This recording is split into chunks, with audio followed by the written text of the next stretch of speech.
सो hey guys, कैसे हैं आप लोग। आई होप आप सभी अच्छे ही होंगे। तो आज के इस वीडियो में हम प्रैक्टिस सेट 102 लेके आए हैं और ये मैथ से संबंधित होंगी। तो आज हम मैथ के प्रत्येक टॉपिक से एक प्रश्न को लेके आए हैं जो आपके एग्जाम के लिए बहुत ही ज़्यादा इंपॉर्टेंट होंगे। तो आप लोग वीडियो के अंत तक बने रहिएगा। पहला क्वेश्चन है कि 6 मेज़ और 12 कुर्सियाँ 7800 में खरीदी गई। यदि एक मेज़ का औसत मूल्य 750 है तो एक कुर्सी का औसत मूल्य कितना होगा, आपको ये निकालना है। ठीक है, तो देखिए क्वेश्चन को हम बिल्कुल बेसिक से बता रहे हैं, आप लोग ध्यान से सिर्फ देखते चलिएगा और जो हम प्रश्न बताएंगे उसको समझने की कोशिश कीजिएगा। पहले हम बेसिक से 6 मेज़ दिया हुआ तो 6 मेज़ लिख देते हैं हम, प्लस 12 कुर्सी। 6 मेज़ है, 12 कुर्सी है, खरीदा गया कितना में, 7800 में। कितना में, 7800 में। ठीक है, यहाँ तक तो आप समझ गए होंगे। आप यहाँ देखिए एक मेज का औसत मूल्य 750 दिया हुआ है। यहाँ पे 6 मेज है।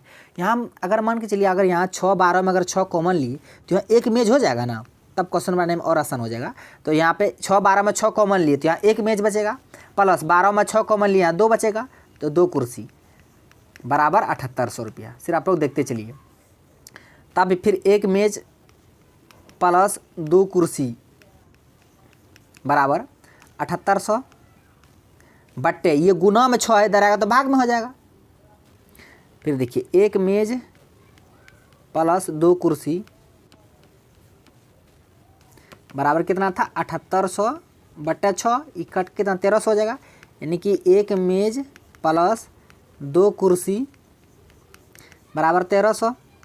अब यहाँ देखिए एक मेज आ गया। अब क्वेश्चन में यहाँ पे एक मेज का औसत मूल्य दे दिया है 750 रुपया। बस कुछ नहीं करना है, एक मेज के जगह हम 750 रुपया रख देंगे, अब बाकी आगे सॉल्व कर लेंगे। बराबर 1300 रुपया।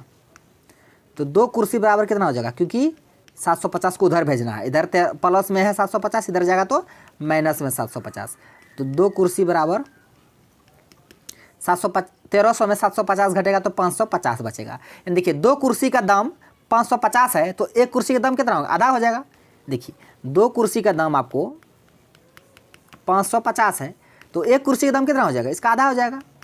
कितना आ जाएगा, 550 बट्टे 2 काटिएगा तो 275 रुपया आ जाएगा। तो एक कुर्सी का कितना आ जाएगा मूल्य, 275 रुपया। तो इसका जो आंसर होगा ऑप्शन बी हो जाएगा, 275 रुपया एक कुर्सी का औसत मूल्य। इस तरह से आपको ज्ञात करना। ठीक है, देखिए इसको हम शॉर्ट में कितना आसानी से बनाते हैं। कितना है, 6 मेज़ है तो एम लिख देते हैं, 12 चेयर है सी लिख देते हैं, सॉरी ये 12 बार आ जाता है। इसका दाम है 7800 में खरीदा है। ठीक है, तो यहाँ पे 6 अगर कॉमन लिए तो यहाँ एक मेज प्लस 2 चेयर बचेगा बराबर 7800। ये एक मेज प्लस 2 चेयर बराबर ये 6 से कट जाएगा 78 1300 बार में।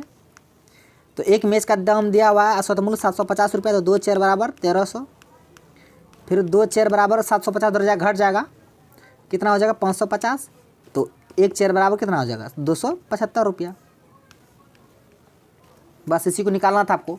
तो इसका आंसर क्या हो जाएगा, ऑप्शन बी। अब बढ़ते हैं अगले क्वेश्चन को की ओर। नेक्स्ट है कि 8000 रुपये की राशि में 2 वर्षों के बाद कितनी बढ़ोतरी होगी। बढ़ोतरी मतलब समझते हैं, अमाउंट आपको निकालना है। मिश्र धन प्रति वर्ष लगभग 5% की दर से वार्षिक रूप से चक्रवृद्धि ब्याज लागू किया जाता है। चक्रवृद्धि ब्याज लागू किया जाता है। 8000 रुपया का 2 वर्षों में 5% की दर से कितना रुपया होगा, है ना। यानी मिश्र धन आपको निकालना है। अगर आप मतलब क्या कहते हैं फॉर्मूला से बनाइएगा, बहुत लंबा चौड़ा जाना पड़ेगा। P×1 + R/100 पर लंबा चौड़ा इतना जाना पड़ेगा ना, बहुत समय लग जाएगा। हम परसेंटेज से कितना शॉर्ट में बनाते हैं, आप लोग भी देखिए और आप लोग भी सीखिए ताकि एग्जाम में समय बचे। परसेंटेज से कैसे बना, देखिए परसेंटेज दिया हुआ 5%, रेट कितना दिया हुआ 5%। देखिए 5% से हम सब चीज़ निकाल लेंगे, मूलधन ब्याज मिश्र धन। कैसे निकालते हैं आप लोग भी सीखिए। 5% है, पहली बात 5% को हम क्या लिख सकते हैं, 5/100 लिख सकते हैं, क्योंकि परसेंट मतलब बट्टे 100 होता है।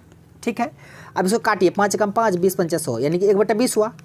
5% को हम क्या लिख सकते हैं, 1/20 लिख सकते हैं। इस एक को हटाइए देते हैं,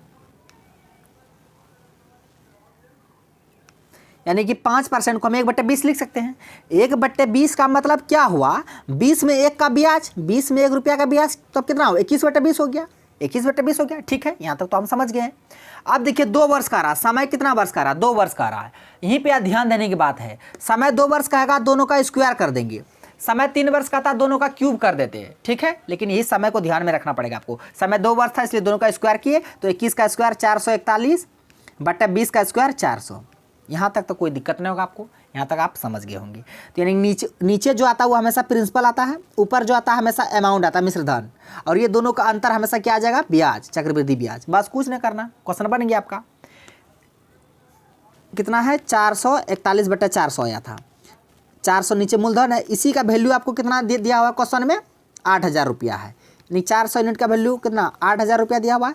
तो 1 यूनिट का वैल्यू कितना आ जाएगा, 8000 बट्टे 400, 2 जीरो से 2 जीरो खत्म, 4 से 80 20 बार में, यानी कि 1 यूनिट का वैल्यू निकल कर आ गया 20। तो आपको कहा था मिश्रधन, बस ये नीचे वाला मूलधन आता है, ऊपर वाला मिश्रधन होता है। 1 यूनिट का वैल्यू 20 है तो 441 यूनिट का वैल्यू कितना हो जाएगा, 441 गुना 20 हो जाएगा। जीरो जीरो है, जीरो 4 दूना 441 है, सॉरी हम ये 442 लिख दिए। 441 गुना 20 करना है तो 2 4 दूना 8, 4 दूना 8, 1 जीरो, यानी कि 8820 रुपया आ जाएगा मिश्रधन। बस इसका आंसर ऑप्शन डी हो जाएगा, 8820। देखिए कितना आसान बन गया तुरंत, कोई जरूरत नहीं फॉर्मूला बैठाने का, लंबा चौड़ा करने का, इसी तरह से बनाना है, ठीक है। अगर अभी भी नहीं समझे थे और एक बार, 5% दिया हुआ रेट, 5% को कितना लिख सकते हैं, 5/100। 5/100 का मतलब क्या हुआ, 1/20, 100 है 1/20, यानी कि 20 में एक का ब्याज तो 21 हो जाएगा। 2 वर्ष करा, दोनों की स्क्वायर कर देंगे तो यानी कि 441 बट्टे 400, ये 400 नीचे मूलधन है, इसी का वैल्यू दिया हुआ आपको कितना, 8000। तो 1 यूनिट का वैल्यू कितना आ जाएगा, 20। तो उसी तरह 441 यूनिट का वैल्यू कितना आ जाएगा, 8820। बस एक के पेज में बन गया। तो इसका आंसर ऑप्शन डी हो गया। इसको एक बार समझिए, अगर एक बार नहीं 2 बार 3 बार बनाइएगा खुद से, है ना, तब बनेगा, तब समझ पाइएगा। अगर समझ गए तो बहुत अच्छा आपके लिए। नेक्स्ट है कि सचिन राहुल से 7 वर्ष छोटा है, ठीक है। क्वेश्चन में कह रहा सचिन जो है राहुल से 7 वर्ष छोटा है, यदि उनकी आयु का अनुपात 7:9 है, सचिन है अनुपात राहुल है, अनुपात कितना दिया हुआ, 7:9। सचिन राहुल का उम्र का अनुपात 7:9 है, ये 9 है। अब कहता है सचिन, आज दाम खाली लगता है, सचिन राहुल से 7 वर्ष छोटा है। यहाँ पे देखिए यूनिट में अनुपात में कितना वर्ष छोटा है, 2 है, लेकिन वर्ष में कितना छोटा है, 7 वर्ष है। तो 2 यूनिट का वैल्यू 7, तो 1 यूनिट का वैल्यू कितना आ जाएगा, 7/2 आ जाएगा 1 यूनिट का वैल्यू।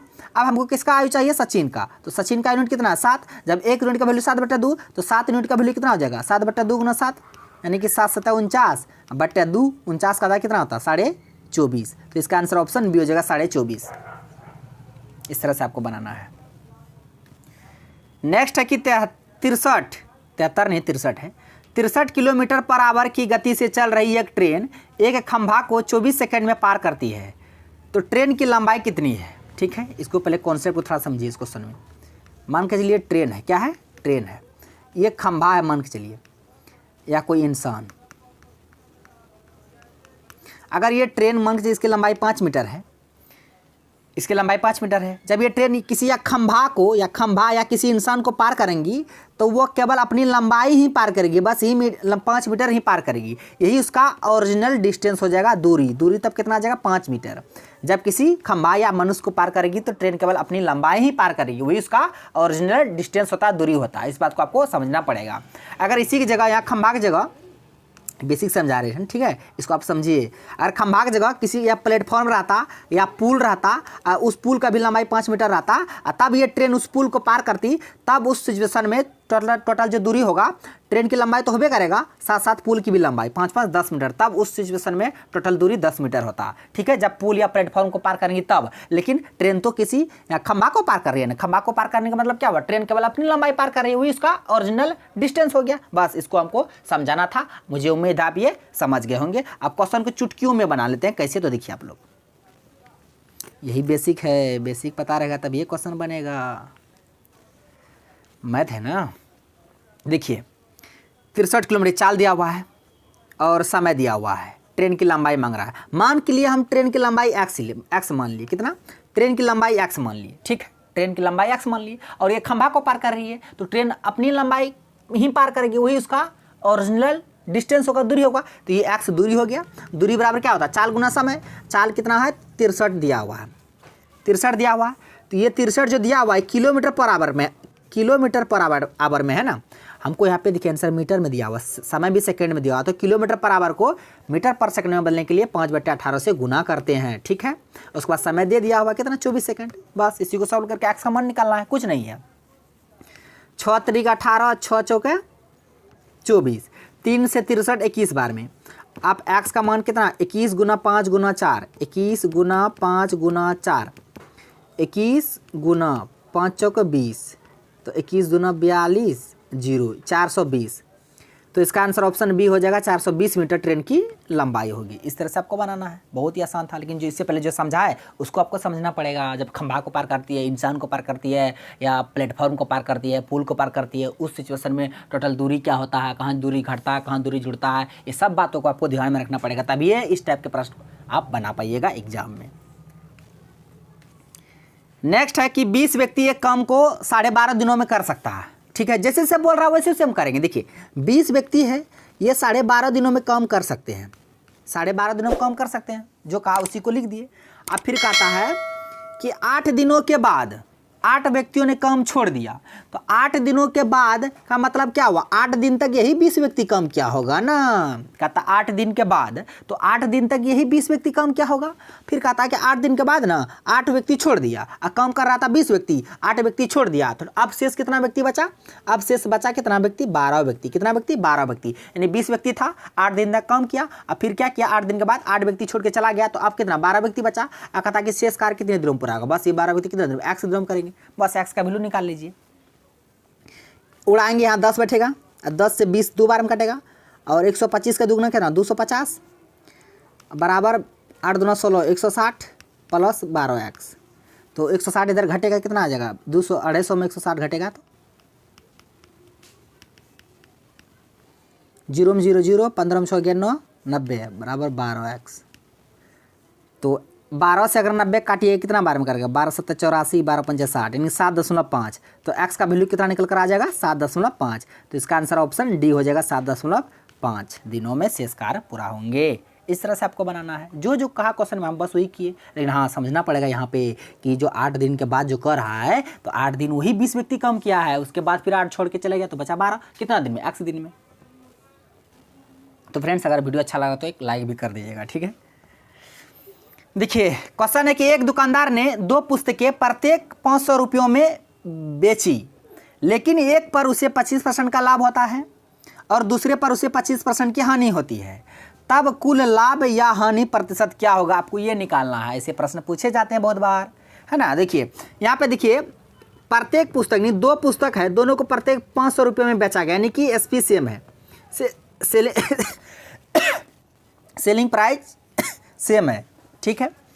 तो अब कुछ नहीं करना, ए बी वाला फॉर्मूला आप जानते हैं ना, ए बी वाला फॉर्मूला 25% लाभ है, तो 25% का लाभ मतलब प्लस 25, अब 25% हानि का मतलब माइनस 25, अब प्लस माइनस माइनस, अब 25 गुना 25 अब बट्टा 100, ए बी वाला फॉर्मूला ए प्लस बी माइनस ए इंटू बी बाय 100, उसी में बैठाए, बस 25 में 25 गया 0, आए इधर 25 25 गुना 625 अब बट्टा 100, अब भाग दीजिएगा तो 2 अंक से पहले दशमलव बैठ जाएगा, यानी कि 6.25%। क्या हुआ, माइनस लग गया, माइनस लगेगा तो हानि होगा, तो हानि होगा का लाभ होगा। देखिए 6.25% लाभ भी है, 6.25% हानि भी है, तो माइनस आ रहा है तो हानि होगा। इसका आंसर ऑप्शन बी हो जाएगा। ये 500 यहाँ पे फालतू दिया, इसका कोई यहाँ पे क्वेश्चन में जरूरी नहीं है, ठीक है। यहाँ एसपीसीएम था, इसको इस तरह से बना सकते, कैसे एसपीसीएम रहेगा तो वही रेट स्क्वायर बट्टे 100 सेम है, 25% लाभ, एक को 25% लाभ पर बेच रहा है, एक को 25% हानि, बस वही 25 का स्क्वायर कर दीजिए बट्टे 100, 25 का स्क्वायर 625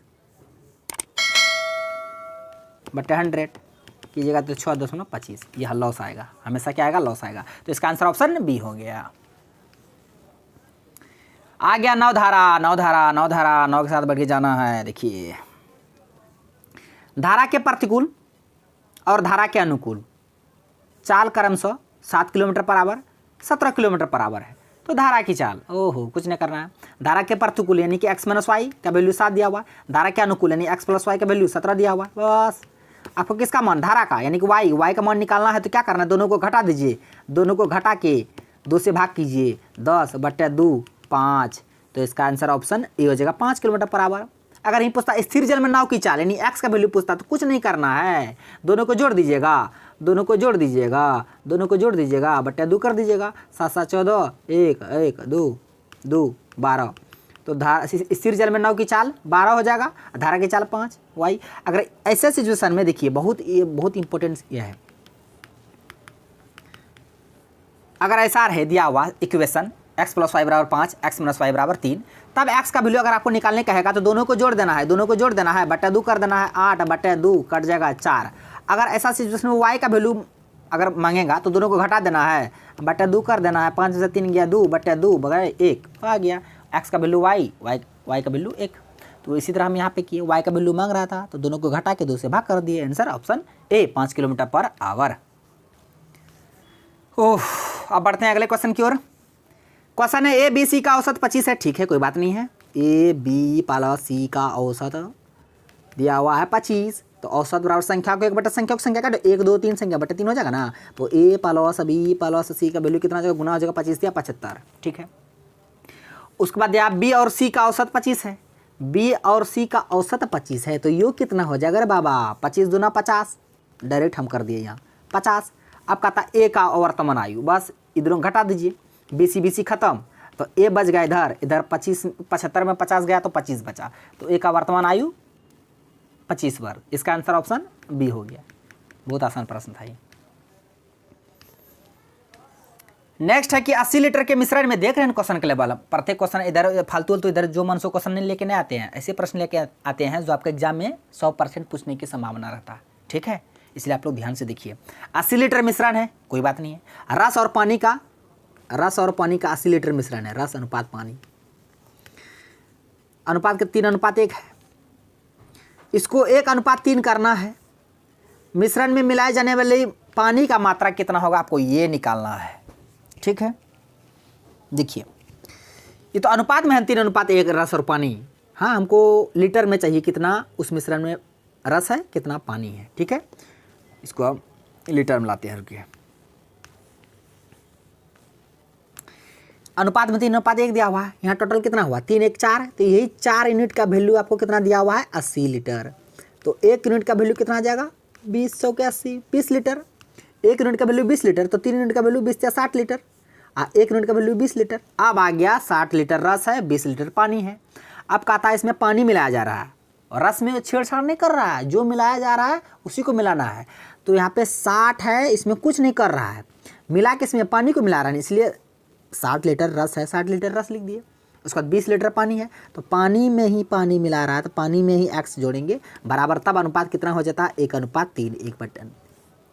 कोना कोनी गुना कर दीजिए, x का मान निकाल लीजिए, 60/20 + x = 1/3 गुना हो जाएगा कोना कोनी, तो 20 + x = 36 18, तो x का वैल्यू 18 में 20 गया 2 आ जाएगा।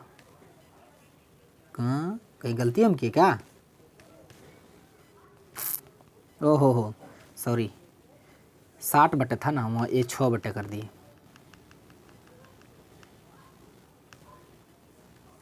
60 था ही। अब गुना कीजिए, 26 + x = 36 18 180, तो x = 180 में 20 घटेगा तो 160, तो इसका आंसर ऑप्शन सी हो जाएगा 160 लीटर पानी मिलाया जाएगी, तभी अनुपात 1:3 हो जाएगी। इस तरह से आपको निकालना है।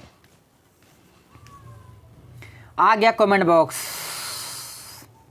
60 किलोमीटर प्रति घंटा की गति से चल रही एक ट्रेन 1.5 मिनट में एक खंभे को पार करती है, तो ट्रेन की लंबाई क्या होगी मीटर में आपको निकालना है, और निकाल के आंसर कमेंट बॉक्स में देना है। हम देखेंगे कौन देते हैं इसका आंसर, ठीक है। तो इस तरह के प्रश्न बहुत बार बताएं, इसलिए आज हम कमेंट बॉक्स में छोड़ दिए आप लोगों के लिए। तो फ्रेंड्स आज का क्वेश्चन बस यहीं तक था, सारे क्वेश्चन को विद कॉन्सेप्ट के साथ बता दिए। आई होप आपको वीडियो पसंद आया होगा। यदि वीडियो पसंद आया तो मेरा वीडियो को लाइक कीजिए तथा मेरा यूट्यूब चैनल कर दीजिए सड्डा को सब्सक्राइब करें और बेल आइकन को भी हिट कर दीजिए, ताकि हर एक लेटेस्ट वीडियो का नोटिफिकेशन तुरंत आप तक पहुँच जाए। थैंक्स फॉर वॉचिंग वीडियो, धन्यवाद। अब मिलते हैं नेक्स्ट वीडियो में नेक्स्ट टॉपिक के साथ, तब तक के लिए जय हिंद।